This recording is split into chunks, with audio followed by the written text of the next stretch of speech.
જામનગરમાં જર્જરિત ઇમારતો સામે મહાનગરપાલિકાની કાર્યવાહી ચોમાસા દરમિયાન અકસ્માત ટાળવા ઝુંબેશ શરૂ વોર્ડ નં. 10માં આવેલ જૂના રેલવે સ્ટેશન પાસે આવેલ ગીતા લોજ બિલ્ડિંગ તોડી પાડવાની કામગીરી મ્યુનિસિપલ કમિશનરની સૂચનાથી કાર્યવાહી સિટી એન્જિનિયર અને એસ્ટેટ શાખાની સંયુક્ત કામગીરી 16 જર્જરિત ઇમારતોને નોટિસ અપાઈ 10 ઇમારતો અથવા ભયજનક ભાગ દૂર કરાયા બાકી ઇમારતોમાં પાણી અને ગટર કનેક્શન કાપવાની કાર્યવાહી ઇમારતો ખાલી કરાવવા કાયદેસરની કાર્યવાહી ચાલુ અન્ય જર્જરિત મિલકતો સામે પણ કાર્યવાહી ચાલુ રહેશે। જામનગર મહાનગરપાલિકા દ્વારા આજરોજ શહેરના વોર્ડ નંબર 10માં જે ગીતા લોજ નામની બિલ્ડિંગ છે જર્જરિત હાલતમાં હતી એને આજે રિનોવેશન કરી અને સેફ સ્ટે ચલાવવાની કામગીરી ચાલુ કરવામાં આવે છે।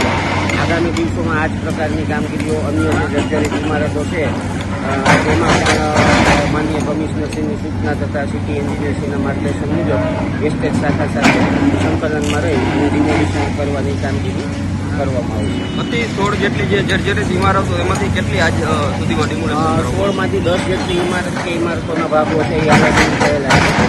બાકીમાં પણ પાણી કનેક્શન ગટર કનેક્શન એ પ્રકારની એવિક્શન અને એ પ્રકારની કાર્યવાહીઓ અત્યારે ચાલુ છે। એટલે કે ઓવરઓલ આપણે ઇન્ટેન્શન એવો છે કે આવી ઇમારતો પડવાથી કોઈ પ્રકારની જાનહાનિ છે એ ન થાય એ કારણોસર આવા તમામ પગલાઓ સંયુક્ત રીતે લેવામાં આવે છે।